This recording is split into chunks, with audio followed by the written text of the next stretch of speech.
Hello, and welcome to Shortcut Up CNC.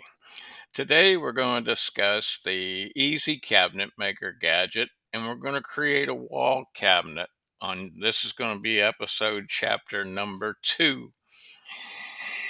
The first thing we're going to do is we're going to go ahead and reset the gadget because it has been previously used, because here we have the tools applied and we have a wall cabinet and some of the numbers may have changed.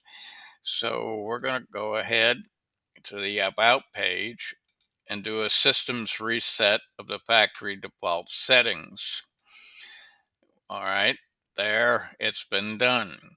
The next thing I want to do is I want to go reset the path for all the bill of material files, cut list files, and files like that that saves to your computer. We're going to go ahead and fix that right now too. Easy Cabinet Maker, testing cabinet maker, and there we don't have anything else we need to change here for the time being, so we'll go ahead and save that.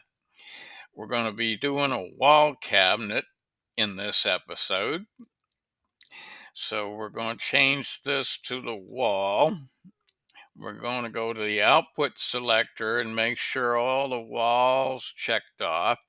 And this is the bill of materials and the cut list files I was talking about. These files are saved to your computer. Now, you can uncheck whatever file you don't want to save to your computer when you run the gadget.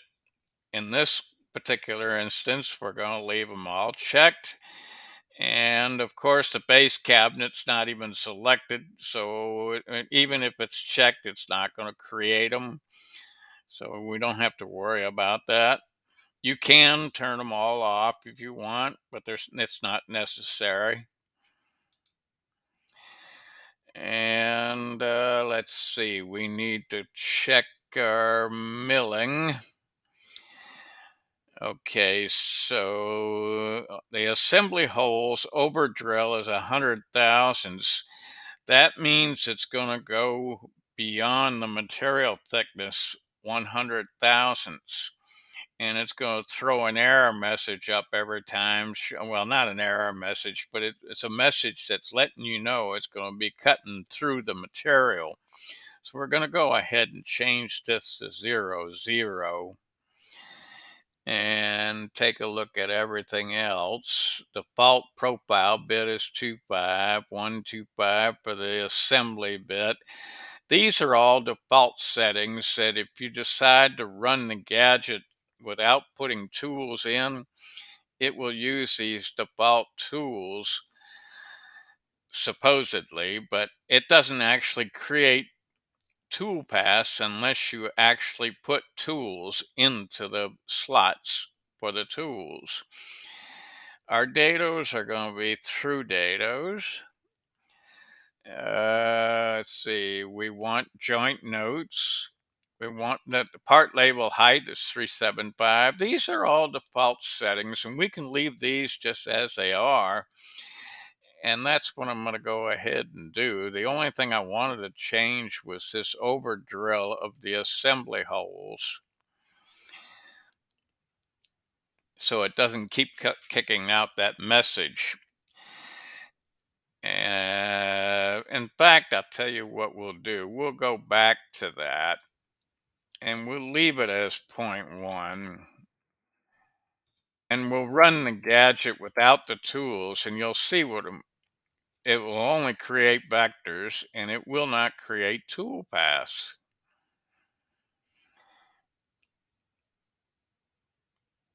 There, it's got all your parts, and it only made the vectors for every item that was necessary. And that was pretty quick. And of course, we don't have any tool paths created. And so what we're going to do is we're going to close this, and we're going to reinstall our sheet from the template file.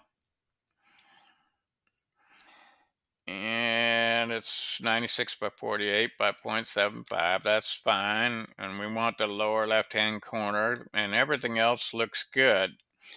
Material surface, and it's single-sided. So we'll go ahead and say OK to that. We go get the gadget once again. We don't have to reset the gadget now because we've just used it and we know what we've changed.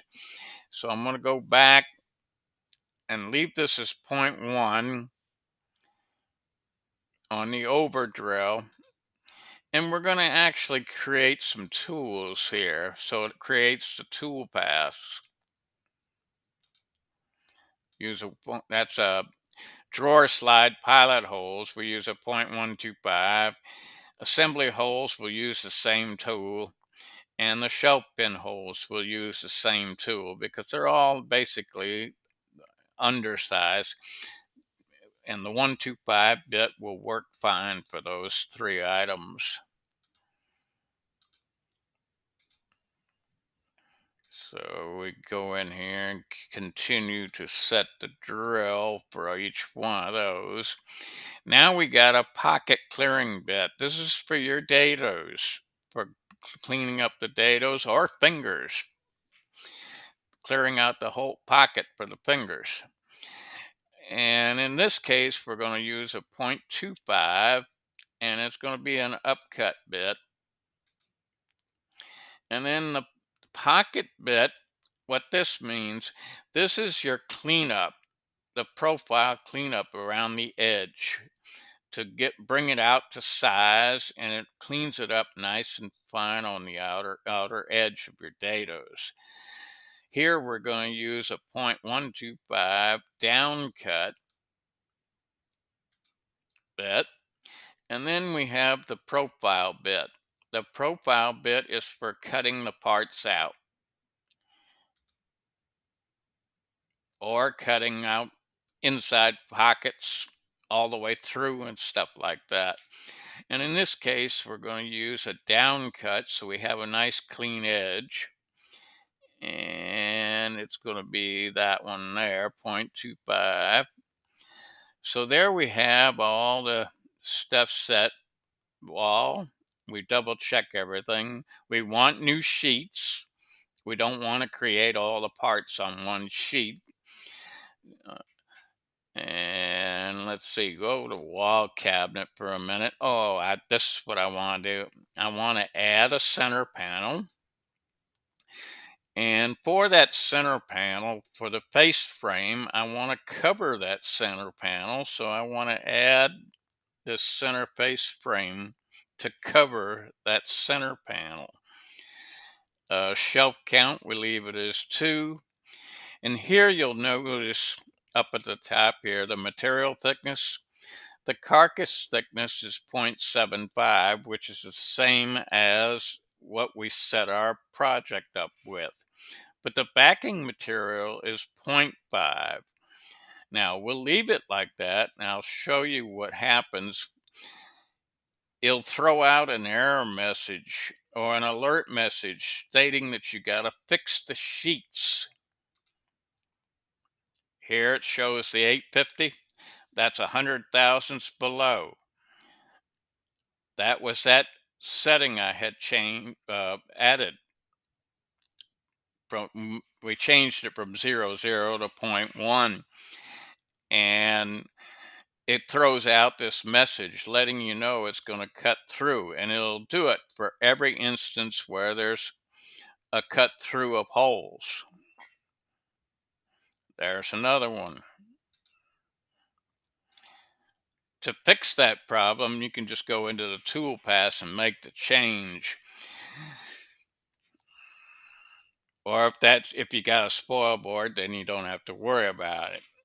Now here's your alert message stating that you got to change the sheets, because one of the sheets is going to have 1/2-inch parts.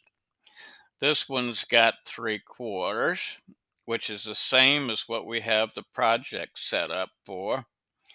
If we go and look at this one, you got 1/2 inch. but it's actually a 7.5 sheet right now. So that's the one that alert message was throwing out, telling you that the sheets need to be changed. So in this particular case, we'll go to sheet 2,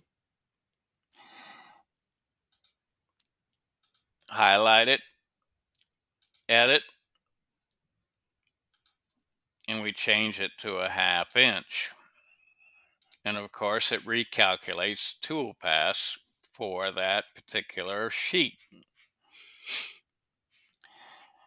because you changed the material thickness from 0.75 to a 1/2. Now we'll go to sheet 3. And sheet 3, you notice there are no tool paths. And the reason for that is these can actually be cut on a table saw or a band saw. If you want to cut them on the CNC, I would move these to the sheet 1 and then recalculate your tool pass on sheet 1 for the profile cut, and it'll cut these parts out of sheet 1, which is a 0.75 thickness. 0.75, okay, and that's 3/4. So if you move all these parts from this sheet to this sheet, then you're okay to cut it with the CNC machine. You could also relabel your sheet names by not double click, right click on the name and to say rename and then change it. And if I'm not mistaken, yeah, you can double click on it and it'll open it up. Double click, uh, and it also, well, it's not working right now, but anyway, it it's the easiest way is to highlight it and then right click, and it brings it open to where you can change the name. So there you have it, a wall cabinet design from the Easy Cabinet Maker Gadget.